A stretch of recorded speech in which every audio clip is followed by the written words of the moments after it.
Hey, today we're doing Desmos Unit 5, Lesson 3, or if you're doing it online, it should say Practice 7.5.3. Let's get right to it.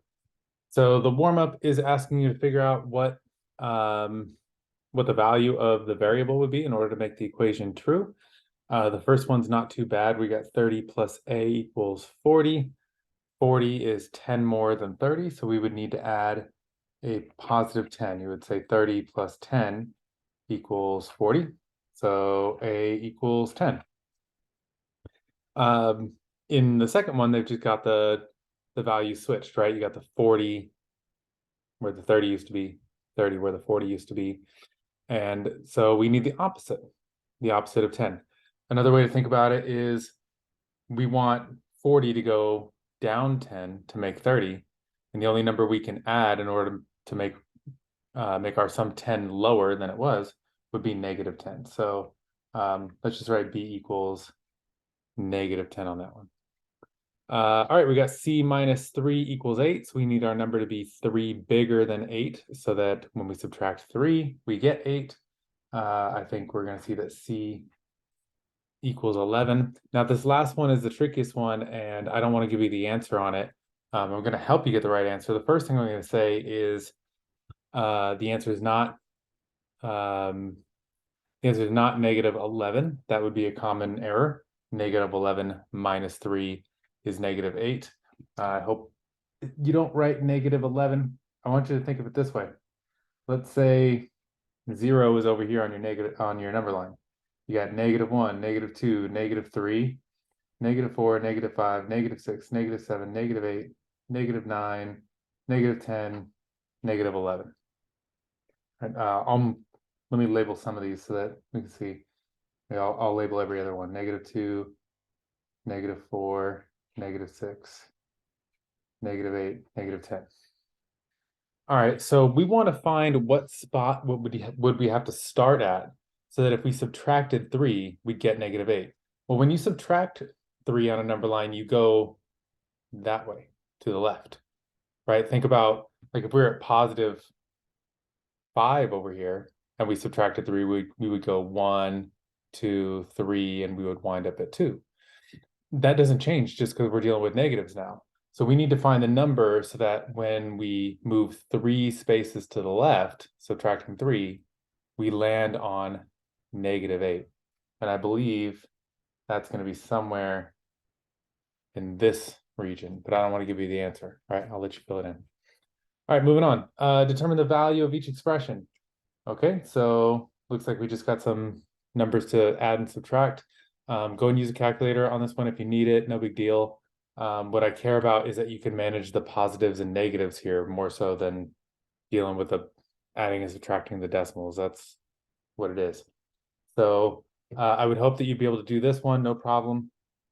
Now this one, we've got negative 2.9 plus 4.4.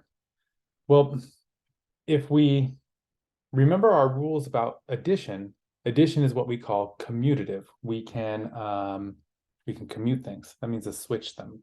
So you could also think of this as 4.4 plus negative 2.9. And now what we've been learning in class is that subtraction and adding the opposite are the same. 4.4 plus negative 2.9 is also the exact same thing as 4.4 minus 2.9. So that might help you get the answer, considering it's literally the exact same question as the first one, just written differently. All right, the next one, on the other hand, we've got two negatives here. We've got a negative 4.4 plus a negative 2.9.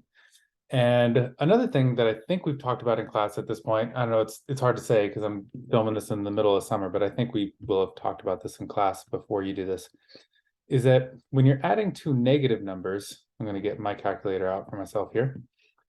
When you're adding two negative numbers, it's just like adding two positive numbers. If I asked you what is 4 plus 2, you'd say 6. Well, if I ask you what negative 4 plus negative 2 is, it's negative 6. You just add them as if they were both positive numbers, but then you toss a negative symbol on the answer.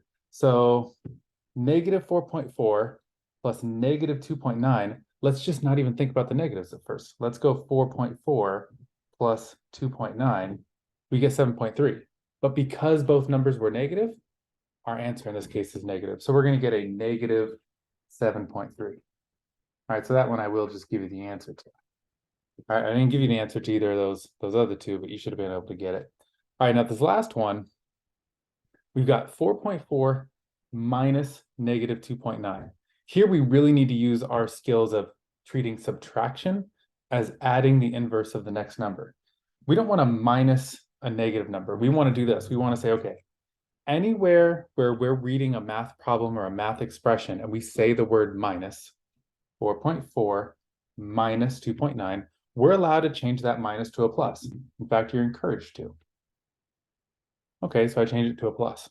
But you can't just change a minus to a plus and then go on about the rest of your day. That wouldn't make any sense. There has to be an extra piece to it to make it fair or balance it out. And so we invert the next number. After you change a minus to a plus, the next number, if it was positive, has to become negative. And if it was negative, it becomes positive. That's what sort of balances this action out and allows you to change a minus to a plus. So in this case, this negative number becomes positive 2.9, and now it's just 4.4 plus 2.9, which, I mean, we just did as part of a step in the previous one, right? Or you can punch into a calculator. All right, let's move on. The table shows how the amount of Ariel's bank account changed over several weeks.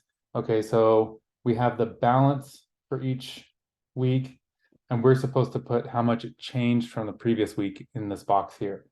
So this isn't like ratio tables like we're doing in proportional relationships or whatever. The first box is blacked out because you can't say how much it changed from the last week if this is the first week or whatever. The second week has negative 22.50 because her bank account balance went down by $22.50 from 360 to 33,750. So it looks like her bank account balance went down again in that third week, right? 182 is much lower than 337. So the answer over here is definitely going to be negative. Now, if we just figure out how much it went down by, that will be the number we write next to that negative sign. And we can get that just by subtracting, no big deal. Let's just do 337.50. I didn't really need the zero, but whatever. Minus 182.35. So it looks like her bank account balance went down by 155.15 or $155.15. So we get a negative 155.15 change. The negative symbol there just represents that the change in her bank account balance was like downward. Okay, then looks like she got into a little bit of trouble in week 4. She has a negative account balance, like we call this overdrawing your account. When you spend more money than it's actually in there, it goes negative. So again, the answer over here is going to be negative, and that's because we know her bank account balance went down. And so we just have to figure out what is the difference between this number and this number. And the strategy isn't going to change at all. From week 2 to week 3, to figure out this answer, we did 337.50 minus 182.35. We're going to do the exact same thing here. To figure out this answer, we will take the previous week's balance, which was 182.35, and we're going to subtract the new balance. But here's where we're going to get something weird. We're going to subtract a negative number because her account balance is negative right now. We're going to go minus negative 41.40. And like I was just talking about a moment ago, in this one right here, we don't want to subtract a negative. That's a weird thing to think about. So instead, we use this thing where subtracting is adding the inverse of the next number. When we read this, 182.35 minus, wherever we say minus, we can change to a plus, but then we must invert the next number. This number here was negative, so we make it positive. And now the question now becomes 182.35 plus 41.50, and that's going to tell us how much her account went down. And so we're going to get a positive answer when we calculate this, but what we put in this box needs to be negative to indicate the fact that that account balance went down. So I'm going to let you go ahead and calculate that out. Now, in the next one, they tell us that the account change is a positive $40. So it's our job this time to figure out what her account balance must be. This number is positive, so her account balance went up. And what we do know is her previous account balance, right? So if we take her previous account balance and add $40 to it, we'll get her new balance. So I'm going to write, let me use something other than black. Go with this pink right here. I'm going to write plus 40 right here. And now what we have, maybe I'm going to move over here a little bit. I'm going to do a little side work over here. We have negative 4140 plus $40. A lot of people can just do this in their head. They're good at thinking about how this works. If you're not, then I would encourage you to think about the fact that we're allowed to switch these. We have a negative number plus a positive number, but we can rewrite it as the positive number plus the negative number. Then you're allowed to think, okay, adding a negative number is the same as just subtracting that number. And so this is 40 minus $41.40. Well, if you take $40 and you subtract 40 of these dollars right here, you'd be at 0. But then you still have $1.40 left here because I've only subtracted 40 of this so far to make this 0. So we have 0 minus $1.40, but that's just negative $1.40. So her new account balance is negative $1.40. She was at negative 41.40. She put $40 in there to try to like cover the negative portion, but she didn't quite make it back to 0. She still owes the bank another $1.40. And then somehow she's still gonna overdraw her account a little bit more. Her account is gonna go back down to negative $5.80 from here. And so we're gonna have a negative change one more time. And I'm gonna leave this one for you to do. You got to figure out how much do you go down from $1.40 to $5.80. It should be 4 something. That's the clue I'll give you. 4 and something. You got to finish this one. Okay. Figure out what goes in those two blanks. All right.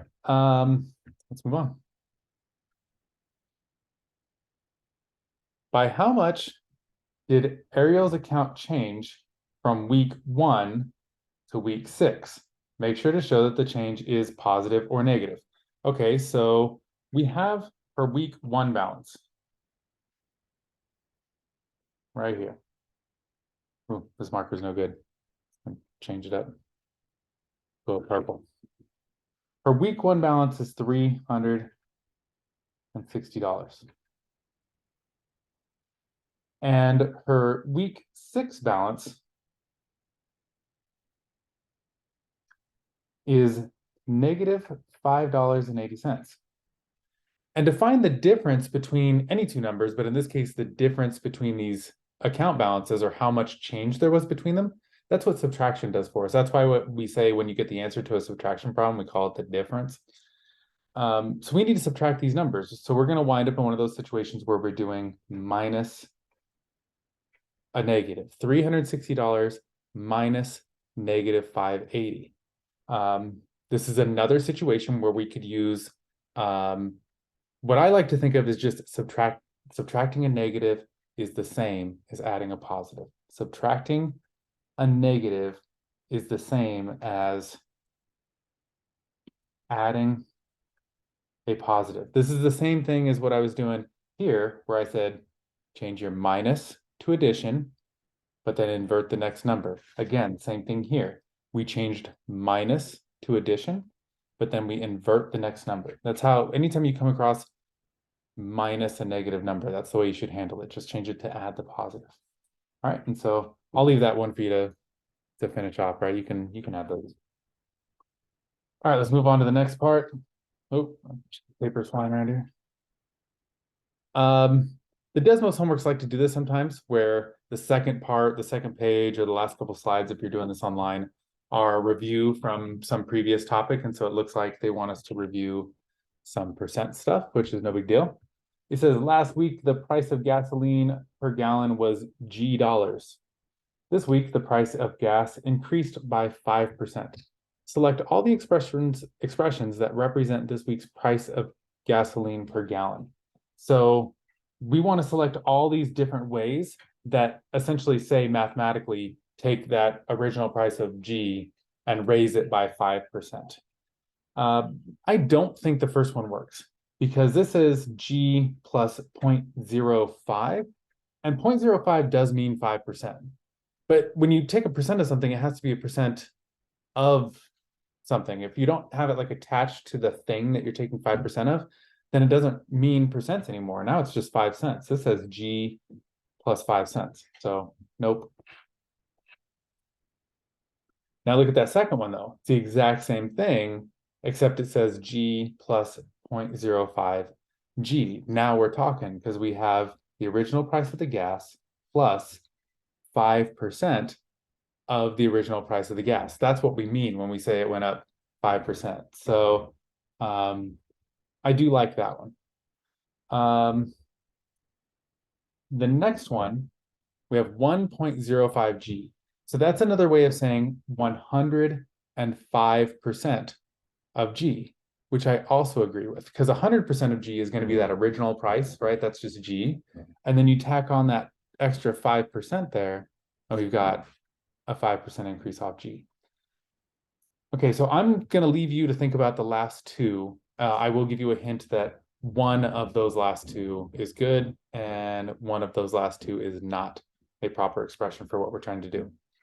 All right, and number 3.2 says, if the price of gas increases by 5% again next week, will the price be 10% higher than it was originally? Explain your reasoning. So let's see here. I'm going to use this one as my example. We know that this middle expression, this 1.05 G, is a good mathematical expression for when the gas rises to the first 5% of price, right? So I'm gonna write it like this. G is the original price. 1.05 G would be after 1 week. That's what the first question is talking about, how the gas went up the first week. Now let's think about the second week.